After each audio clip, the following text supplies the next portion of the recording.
I'm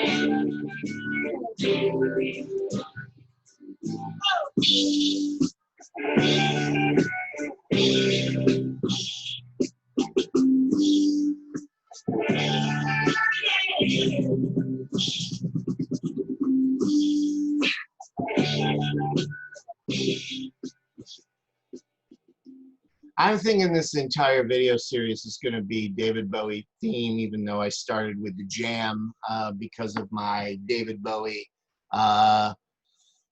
nonfiction writing of my own. So welcome to the readings of nonfiction, and I have to double check that I'm recording because I just did this whole thing thinking that I recorded it and I didn't.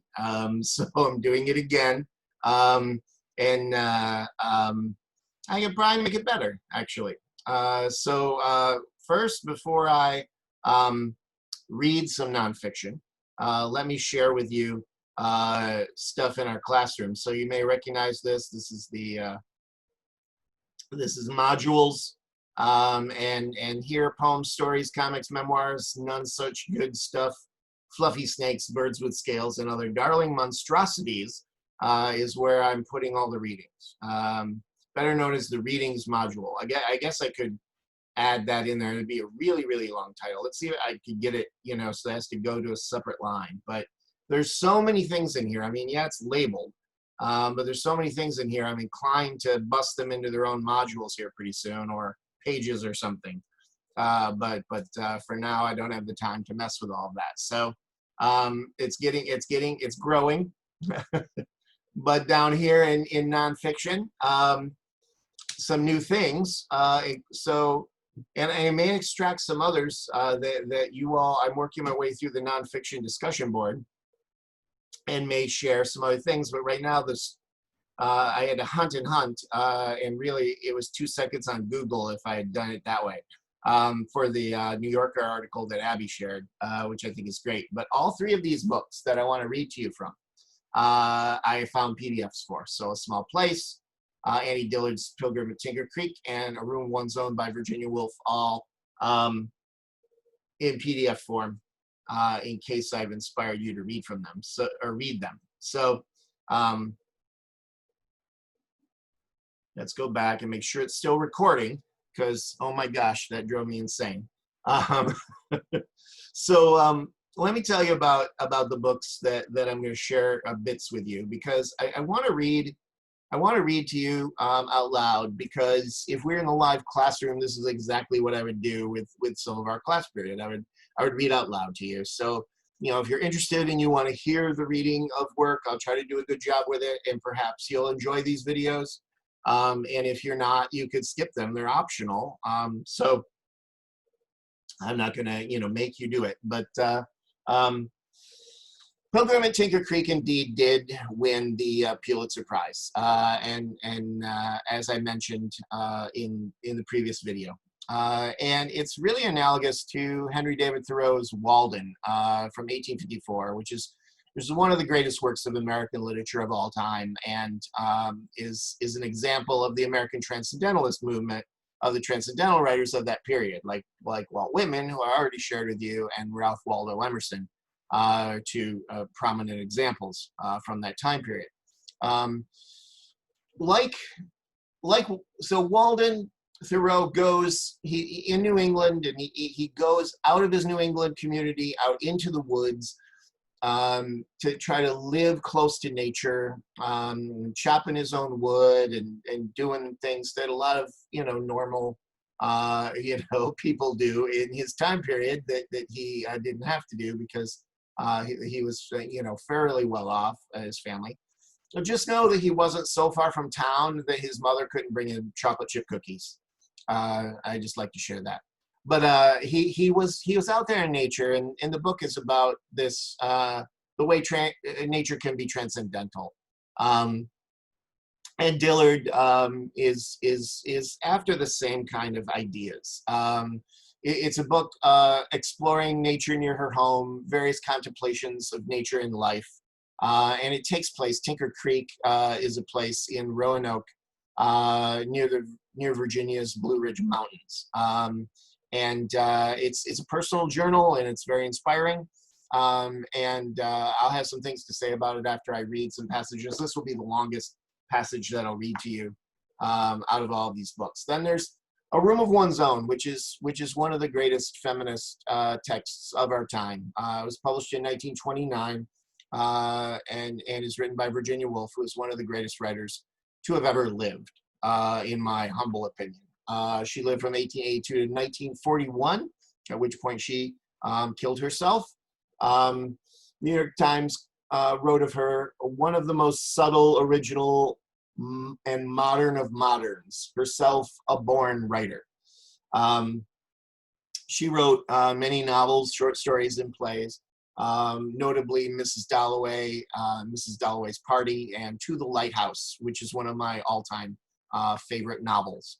I have not read all of Virginia Woolf, but I've read this book a couple of times, and I had to read it slowly and sip it like fine wine because it's dense, and Woolf is sort of a master of the complicated sentences. In fact, one of the sentences in To the Lighthouse goes on for a couple of pages. It's this enormous sentence, but it's brilliantly constructed. But some people, it takes them a while to understand what she's up to and to be able to read that. We're not used to reading such long sentences. In fact, more and more in modern writing, there's lots and lots and lots of short sentences. And there's something to be said for a variety of sentence sizes. This book comes from two lectures that Woolf gave in 1928 to two colleges in New England. Is it in New England?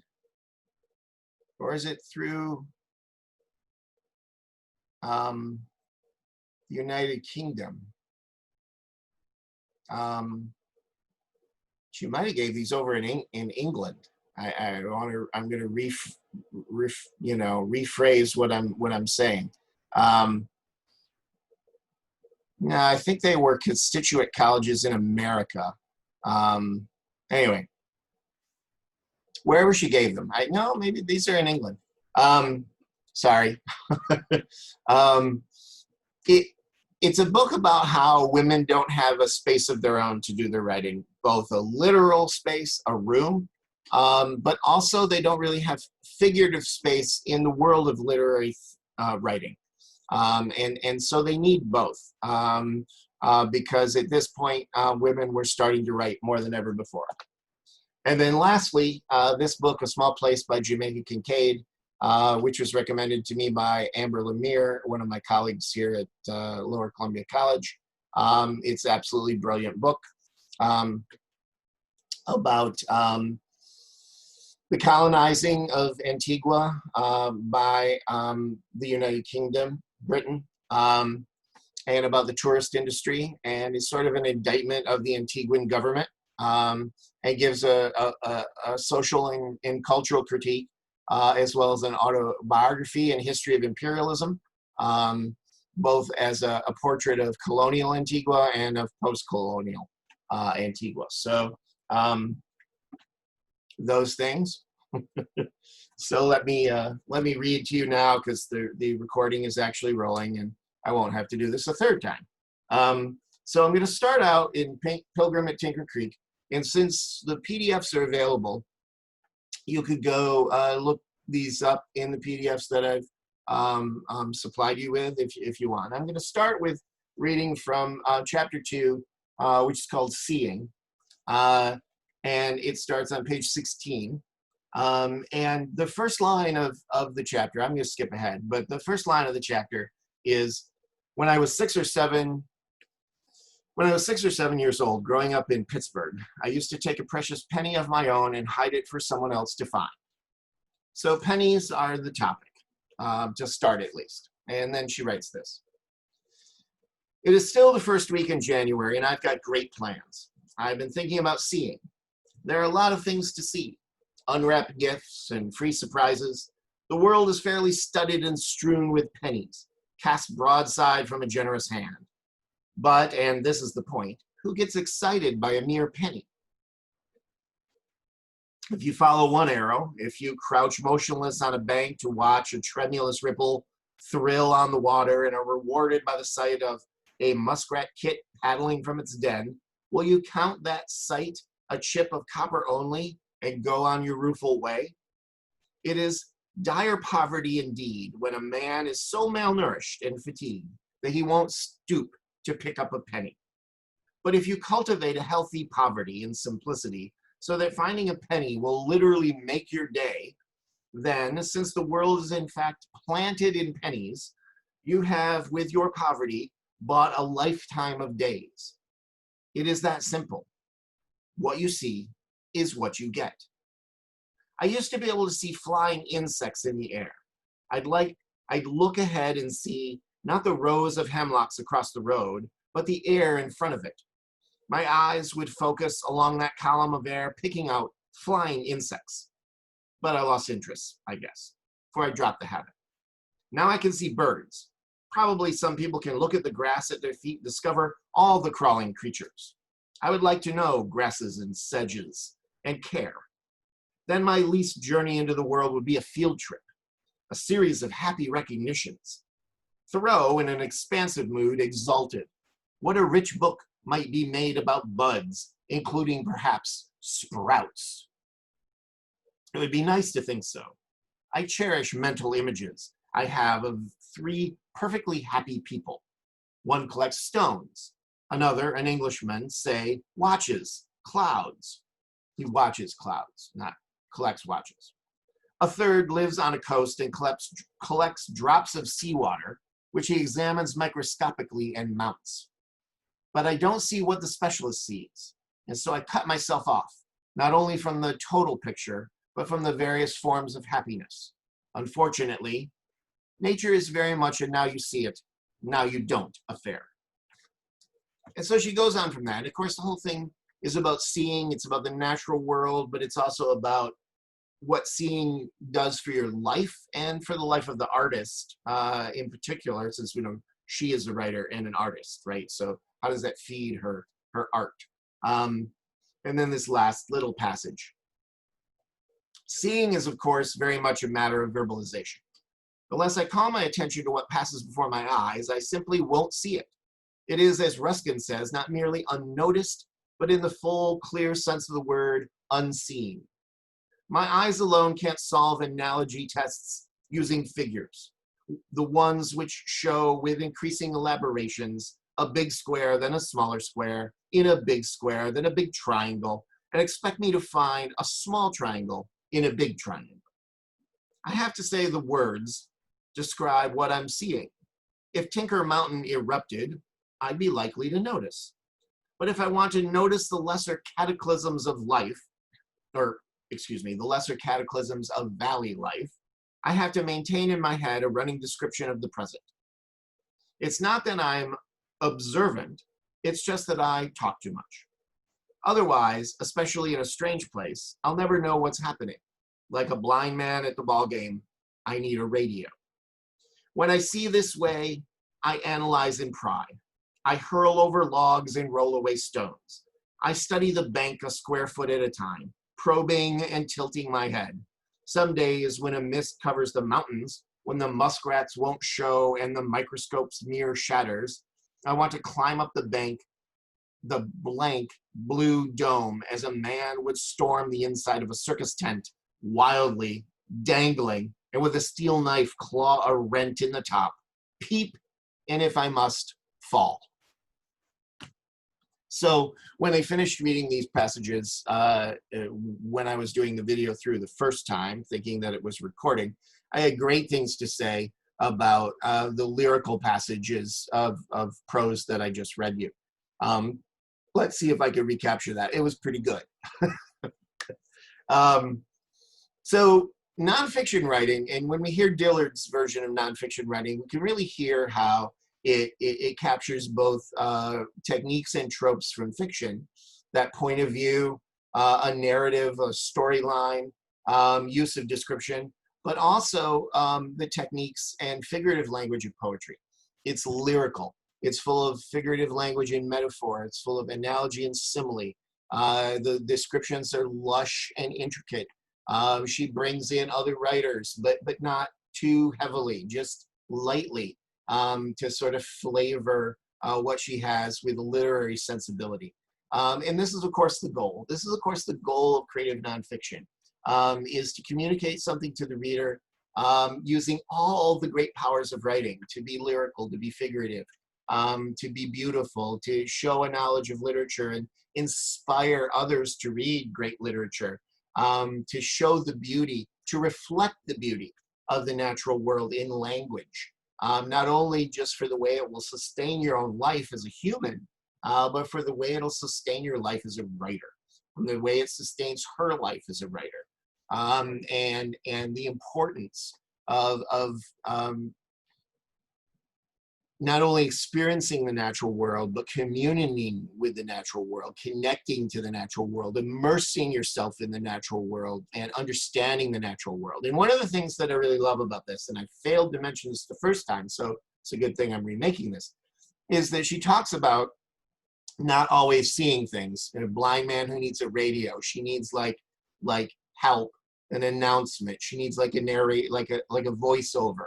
And there's a name for this. There's a thing, and of course I've written about it on my blog, called Vader Meinhof phenomenon. And it's this idea that there are things in the world you're not paying attention to right now. But when they come to your attention, when they hit your radar, then you'll start to notice them, and they'll be everywhere. Because they are everywhere right now. But you're just not noticing them. And this is called Vader Meinhof phenomenon. That it'll seem like suddenly this thing is everywhere, but it is everywhere now. It's just that you're not paying attention. I may, if I remember, put that with the notes, the link to that. All right, a little bit from Virginia Woolf's A Room of One's Own, page. Well, it actually starts at the bottom of page 69, but I'm not going to read that part. But it starts with a quote from a Miss Nightingale who's complaining. But I'm going to read the top of page 70. Women never have a half an hour that they can call their own. She was always interrupted. Still, it would be easier to write prose and fiction than to write poetry or a play. Less concentration is required. Jane Austen wrote like that to the end of her days. How she was able to effect all of this, her nephew writes in his memoir, is surprising, for she had no separate study to repair to, and most of the work must have been done in the general sitting room, subject to all kinds of casual interruptions. She was careful that her occupations should not be suspected by servants or visitors or any persons beyond her own family. Jane Austen hid her manuscripts or covered them with a piece of blotting paper. And this is, you know, for a long time been the state of women. Women, you know, stereotypically were the housekeepers or the ones who supervised the housekeeping that was done by servants, depending on the wealth level of the individuals, right? There's actually a lot of mythology about Emily Dickinson, that she sat up in an attic, you know, all hours of the day and the night writing her poetry, you know, by herself because she was a spinster. And this is actually a myth, because Emily Dickinson lived in a big house with an extended family, many of whom were ill. And she managed this household and helped take care of all these ill people and managed hired servants and so on, right? And so she wasn't just spending her entire day writing poetry, nor was she able to get the solitude she needed always. And this is obviously apparently true of Jane Austen. Also, it's true of so many. You know, J.K. Rowling's, we'll talk about writing the early Harry Potter books on lunch breaks, on scraps of paper while caring for children. Even Stephen King, who's a man, and typically men are the ones that have the den they can retire to or whatever, wrote most of his early novels crammed into the kitchen on a kitchen table. I think he even said that his typewriter was balanced on his lap. And he was squeezed between like the refrigerator and the washing machine or something.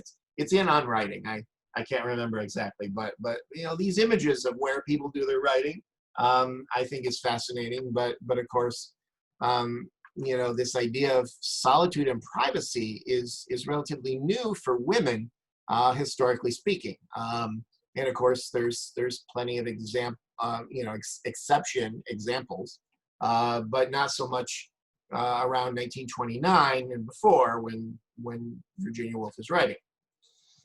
So I'll conclude this video, and thank you for watching, if you deign to watch, with a bit from A Small Place by Jamaica Kincaid, which just is a great, great book. And I'll say this, so I won't say it at the end, is that this book is a really fast read. It's about 80 pages, and I read it in a little over an hour, maybe a little more than that. I gobbled it down pretty fast the first time. I read it a second time a little slower. And like I said, Virginia Woolf, you know, goes a little slower, but it is a short book. It's a very short book, like 90 pages or so. The Dillard is a little bit more heavy. It's like 300 some pages, but it's also something that you might read slowly. I've never actually finished this book. I've read many parts of it, but I haven't finished it. So, and not because it's not great. A Small Place by Jamaica Kincaid, starting on page 23. The Antigua that I knew, the Antigua in which I grew up, is not the Antigua that you, a tourist, would see now. That Antigua no longer exists. That Antigua no longer exists partly for the usual reason, the passing of time, and partly because the bad-minded people who used to rule over it, the English, no longer do so. But the English have become such a pitiful lot these days, with hardly any idea what to do with themselves now that they no longer have 1/4 of the earth's human population bowing and scraping before them. They don't seem to know that this empire business was all wrong. And they should, at least, be wearing sackcloth and ashes in token penance of the wrongs committed, the irrevocableness of their bad deeds, for no natural disaster imaginable could equal the harm they did. Actual death might have been better. And so all this fuss over empire, what went wrong here, what went wrong there, always makes me quite crazy. For I could say to them what went wrong. They should never have left their home, their precious England, a place they loved so much, a place they had to leave, but could never forget. And so everywhere they went, they turned it into England. And everybody they met, they turned English. But no place could ever really be England. And nobody who did not look exactly like them would ever be English. So you can imagine the destruction of people and land that came from that. The English hate each other and they hate England. And the reason they're so miserable now is that they have no place else to go and nobody else to feel better than. But let me show you the Antigua that I used to know. And from there, she goes into a long, beautiful description of what's so great about Antigua. So, great books. This is the longest of some of these reading videos. I thank you for sticking with me. I'm just going to end it. No outro. Thanks so much. Bye.